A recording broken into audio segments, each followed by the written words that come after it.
Hello guys, what's up? This is Shark talking and welcome back to my channel. In today's video we're doing a review of the Princess White Rose Romancing Festival banner that brings Princess Mesarthim, White Rose and Ray from SaGa Frontier 1 in a special banner for Christmas. The styles are all different. Mesarthim is a cold damage dealer with multi-hit attacks. She can also inherit an AoE heal if you have her previous version, and she will be the best healer. She revives. She also has an AoE attack with Charm Chance. Her Charm stacks alongside her intelligence. She's good for long fights. Princess White Rose is a healer and also can heal the party with a passive that can trigger with 37% chance, allowing you to not need to use active skills.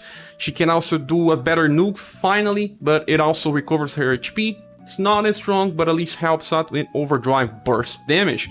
Then we have Ray, a master of status ailments, and now she got buffed in global, allowing her to have a better nuke attack that can instant kill. She can also use other status ailments from her previous versions. But how good is this banner? There's something that's not included in this picture, is that they will also have metal discounts. So you will not need 45,000 gems to pity them, you need way less because of that. So let's start with Princess White Rose. Well, Princess White Rose is probably the character that most people are thinking about summoning or not because of the art, or don't know if they are a fan of the character.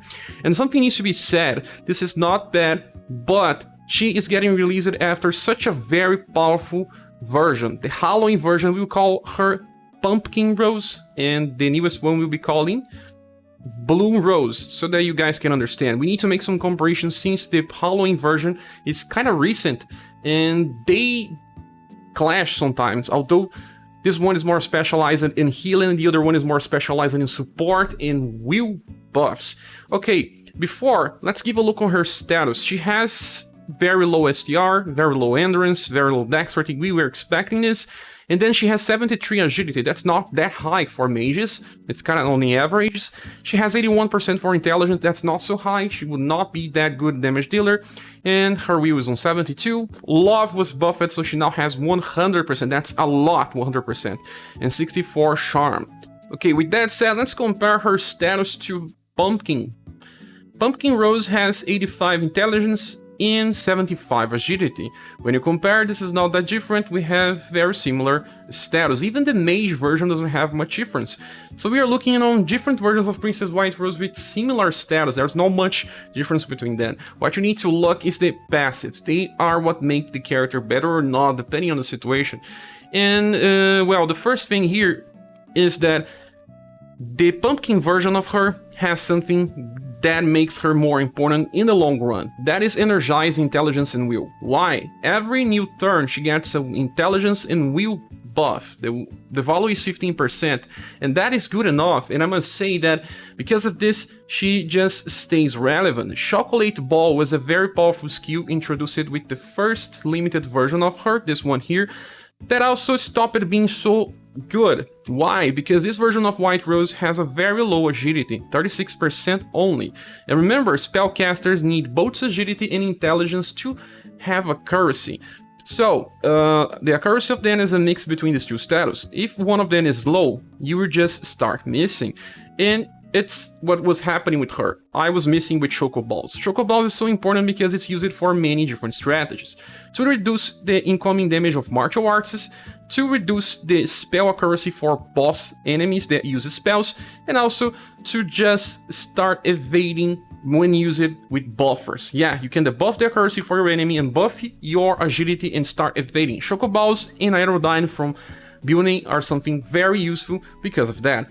And then, because this was starting to miss, Beauty never missed it because she has a higher agility and a higher intelligence. My answer was to summon for this version of White Rose just because of Energized Int. That would just allow her to stop missing. She still misses, even maxed against some bosses in the tower, at least on the first turns, but very rarely.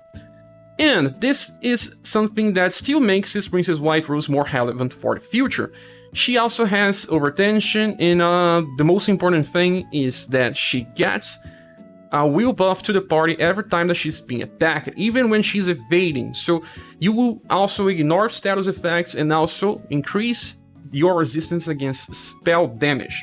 That is very useful. One of the best characters in the game right now is this version of White Rose.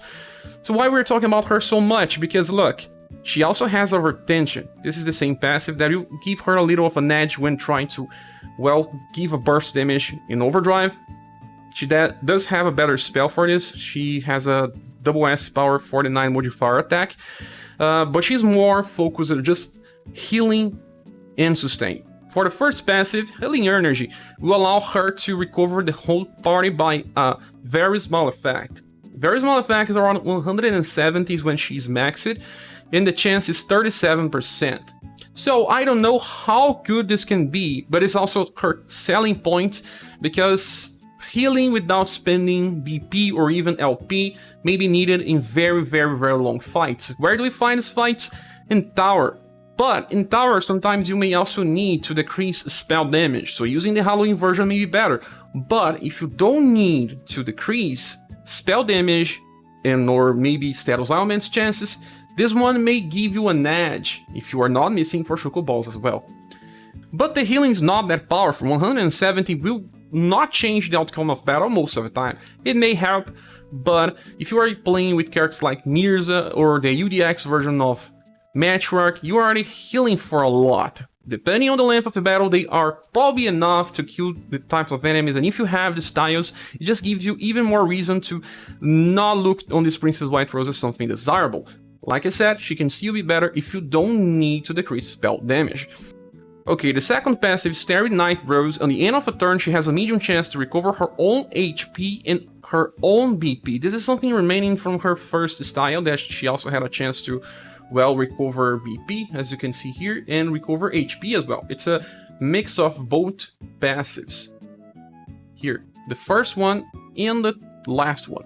So now we have it stacked. It's way better so that we can have more stuff with her. So she has medium effect, should be around 800 healing, yes, or even a little more, but should be around that, and 1 BP recovered. 1 BP recovered may help with Choco Balls, so you never stop using, since it's 4 BP instead of 3, something that the Halloween version does not have, but it's not something that important. You can just skip a turn without Choco Balls and will not matter too much in most strategies.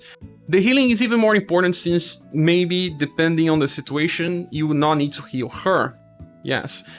The last passive is called Overtension. Overtension is again 15% increase in damage, 30% on combos, and 45% on overdrive.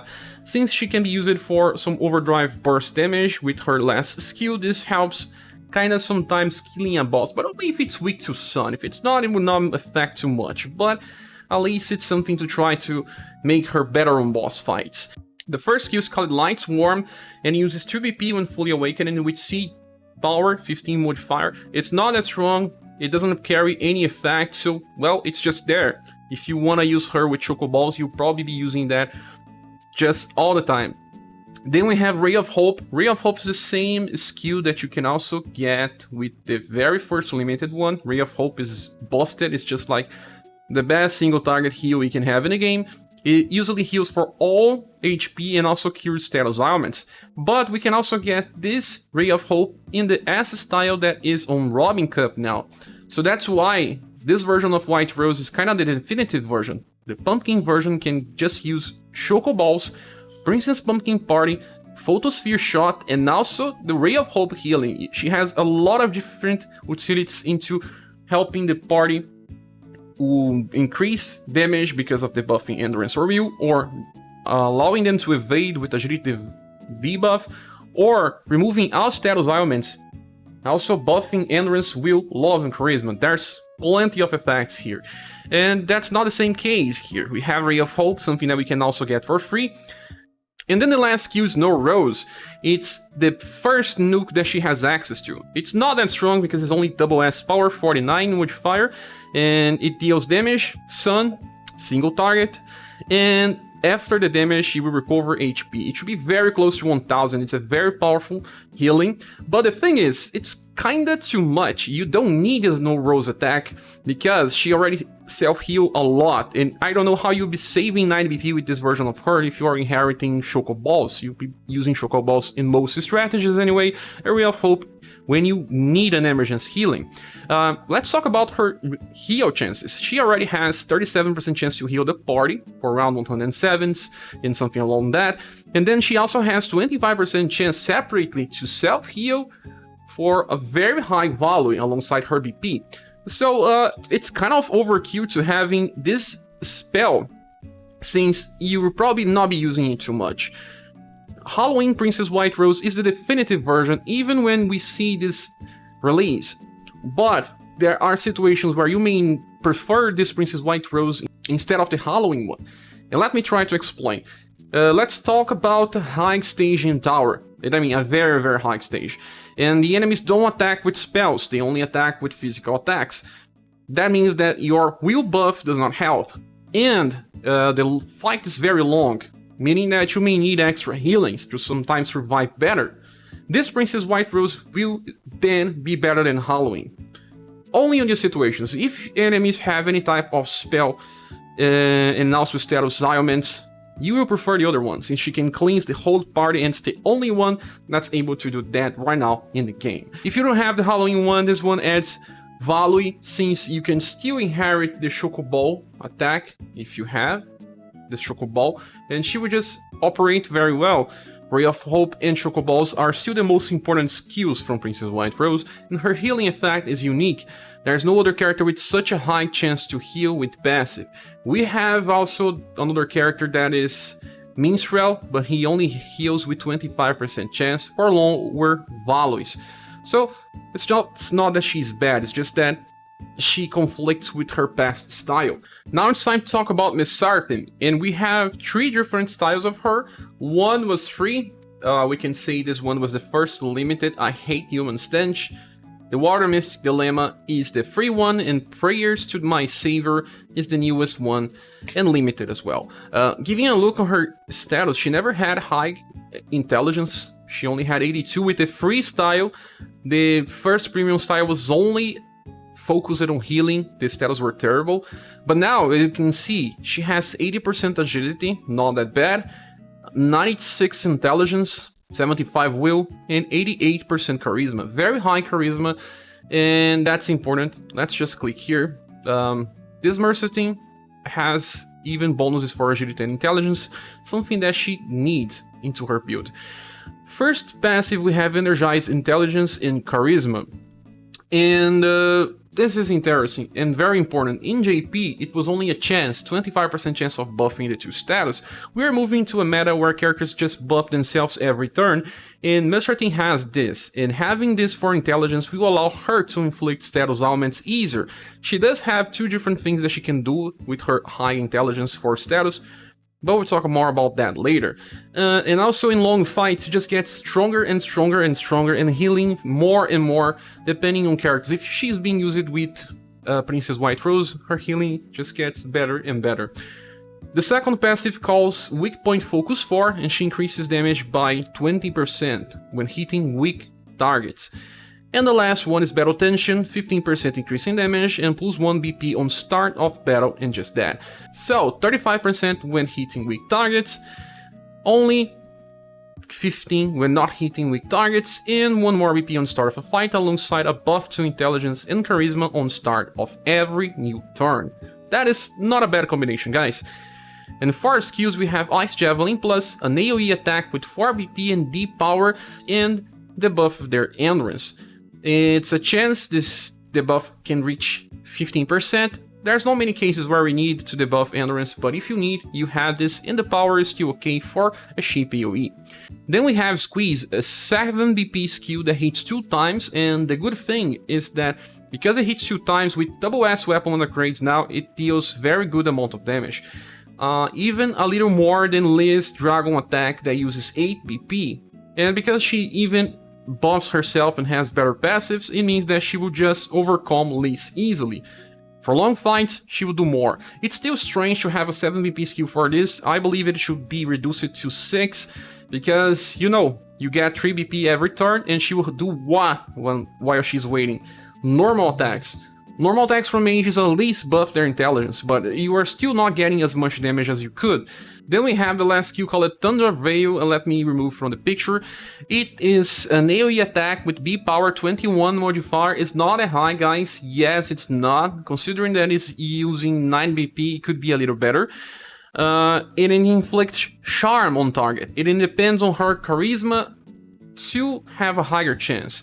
Because it's medium, it's pretty high. We have the very first Valentine version of Rock Bouquet with also an AoE charm attack, but it's only small chance. Now we have a medium chance with AoE.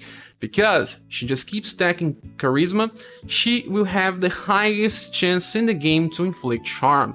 But then we have to ask ourselves, how many times do we really need to inflict charm in a game? We can just use this on tower. On tower it makes sense, on very, very, very high stages on tower. Because our status are pretty low compared to your enemies. So if you're stacking your status, you can eventually land. But besides these cases, charm effect may help you on Zwig, maybe on daily or Sparrow. But it's not something that you use every day. Petrify seems to be one of the easiest status to inflict, and then Paralyze and Charm around the same. But still, the best specialist for AoE Charm in the game right now is Mesarthim. And because Thunder Veil uses 9 BP, she can just use Ice Javelin twice in a row, allowing her to have a full AoE cycle just by cycling normally. You don't even need to change your BP for other skills. And, well, let's return here. We can talk also about inheritances.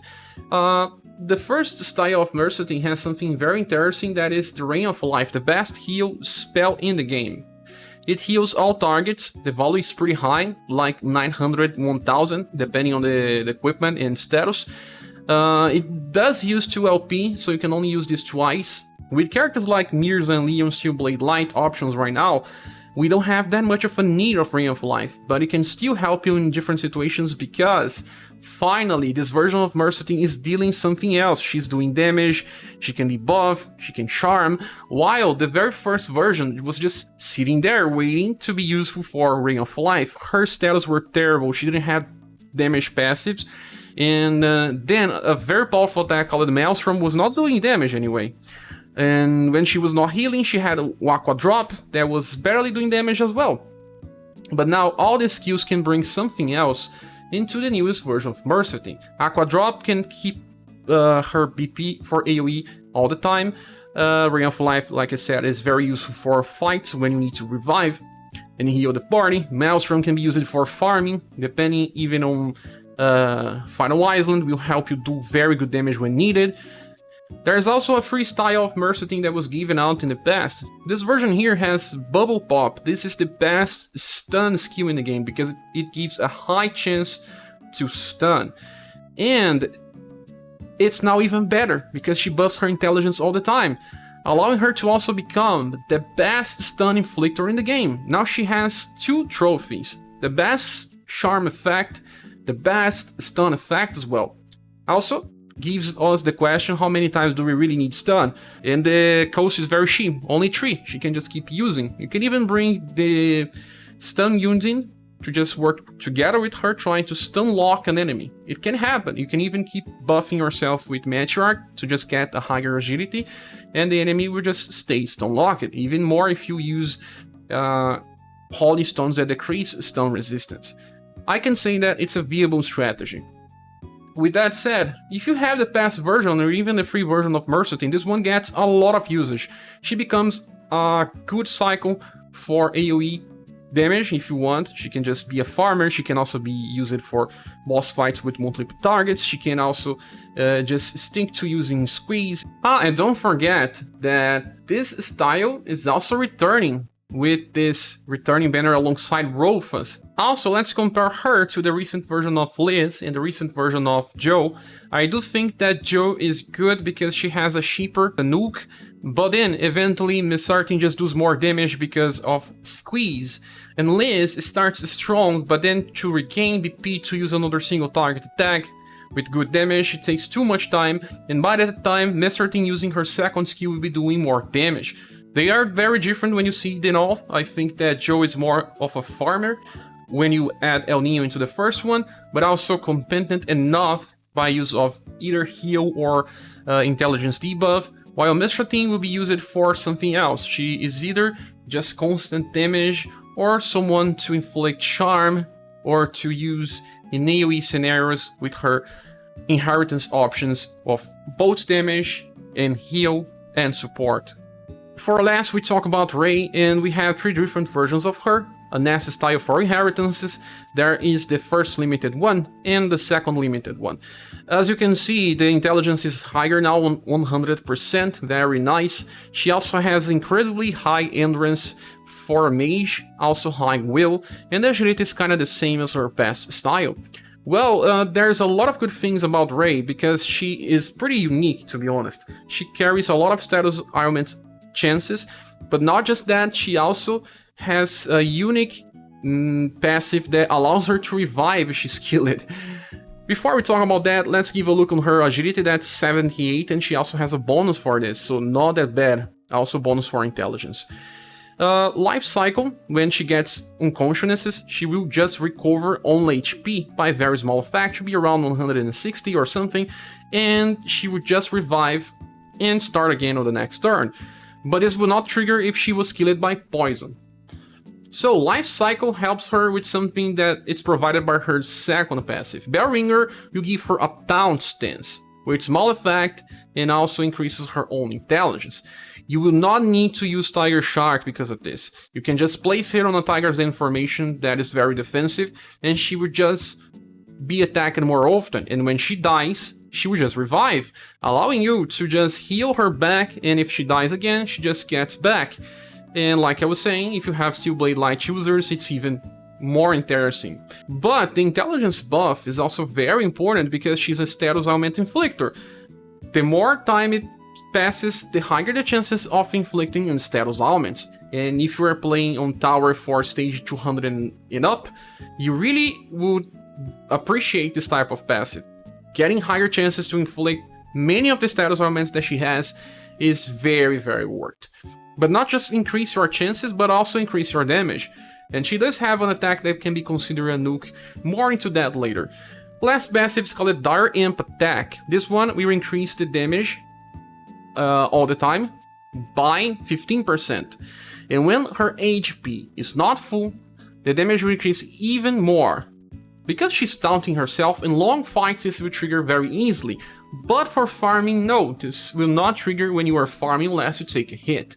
That will be by 10% more. So, 15% at all times, 25% after being hit. And also the damage taken will be reduced. That is only 10%.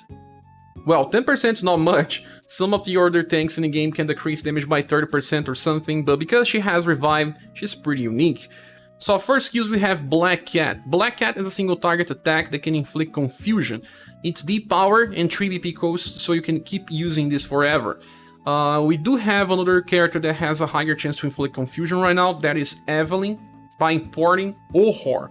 Ohor from her S style has high chance to inflict confusion, and it's also 3 BP.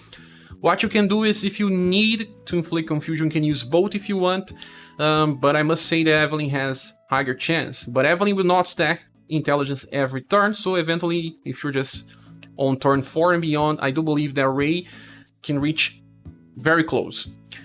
Then the second is Cat's Play. This is an AoE attack, not that powerful, 6 BP and D power. Well, we already see C power with 6 BP.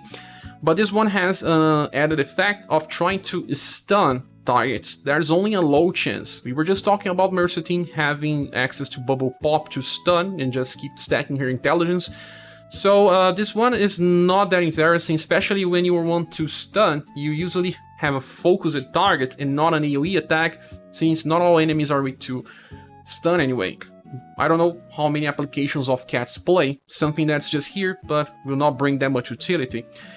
The last skill is called Wonder Ohor. This one is very interesting because it's a nuke with a chance of instant kill.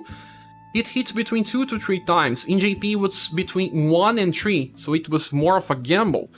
And the damage power is only C. So, the damage is not that high, but because of the added effect of trying to instant kill the target, it becomes interesting. Let's say that you have only one enemy. You have 2 chances of instant killing, one after another. If your enemy has some resistance, you have a higher chance of instant killing. Remember, she does have an intelligence buff on every turn, allowing her to reach higher intelligence. If you guys have been playing with UDX Death 2.0, you already know that a self buff on start of a fight, along an instant kill chance, helps a lot. We do have other characters like ScherBR that has also a self-intelligence buff and medium chance to instant kill.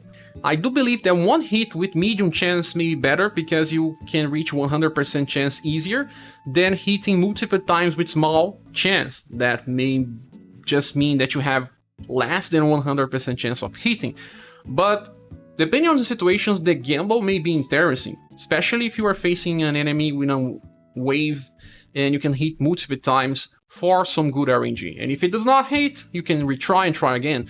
But here we're only talking about the instant kill chance. Wonder Ohre will hit for around double S damage if you hit 2 times, and you get triple S damage when you hit 3 times. It's a gamble for damage and for instant kill, but not that bad because it's 10 BP. But if you only hit 2 times, you may do very similar damage to Green Reaper attack from her past limited style.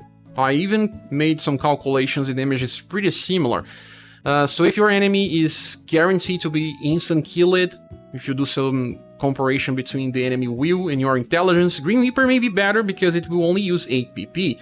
So Wonder Ohre is better if you are thinking about the damage or multiple chances of instant killing more than one enemy in the field. With that said, we have plenty of inheritance to get with this version of Rey. Her past limited style has Raven that inflicts darkness. Darkness is very niche in this game. I still haven't found a use for it. We have Jackal that has medium chance to inflict poison. That's very good because medium and the damage is not so bad with 26. So she's not the best poison inflictor, but one of the best ones. Green Reaper, like we said, is a skill that also has small chance to instant kill. She's a mage, her intelligence is pretty high, sometimes it will be enough, so you can just use Green Reaper. Remember that this banner is also available with Rofas, so you may just get this Princess Rey as well. And her S style also has Black Cat, so this one is the one that gives confusion. Nightmare gives sleep, but I don't think it's good because every time that you make the enemy sleep, it will awaken after you attack, and 7 BP is too much. Forget about Nightmare. And the last attack is Cockatrice, and it has medium chance of Petrify, but only a single target, just different than Taria and Thomas. But if it's only one target, this one is even better than them. And because she just self-buff her intelligence, it's even better. So, in the end, Rey is a status inflictor specialist. Now that she has a self-buff, it's even better. She can help you with confusion, not the best one, but she can. She can help you with instant killing, not the best one, but she can, especially with inheritance to at least allow her to use it twice in a 3-turn cycle. She can also give you petrifications or single targets, that's very good. So, if you lack all this type of status elements, just gives you more value. And she's just a good damage dealer as well, that can be used as an off tank for some type of strategies. Princess Rey will not let you down if you are missing all of this. Is she meta? I don't think so. She is useful, very useful, but many people can skip her, those that already have the status elements that she presents. So, in my opinion, Princess Rey is the second best of the banner. And now that we are back into the banner image, is it worth summoning here? Well, depends. Depends if you are missing the status elements the Rey offers, if you have specialists or not. And depends if you have the very first version of Mesarthim as well, so that you can make a very good character. It depends if you have the Halloween version of Princess White Rose, that is better than this one. And most people will probably have that Halloween Princess White Rose, I recommended pulling in my review. But for those that don't, they probably have higher value. Remember that it's still a 40% chance of getting an off banner. At least this banner still has a discount with medals, allowing you to PD a character with less gems. Mesarthim is now the best AoE charm inflictor, the best single target stunner, and very good for long fights, the best cold attacker for that.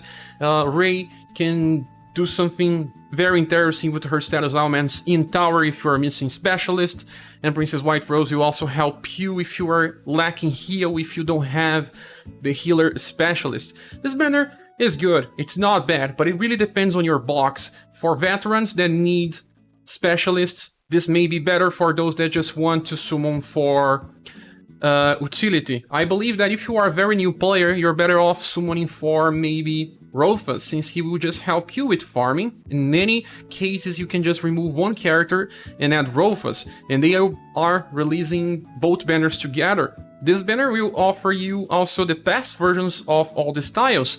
The very first limited Ray, the very first limited Mesarthim, and the mage version of White Rose.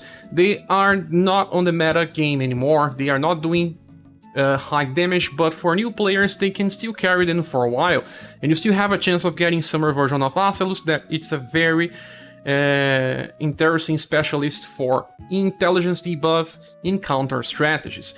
But if you're not missing these things I just said, you may skip this banner easily. If you feel like you don't need these status elements, or if you don't care about hard challenge, the value decreases and it's easy to skip, because it's mostly used in very hard challenge, like I was saying, the high floors of the Village Ward Tower, and only if you're having problem with that.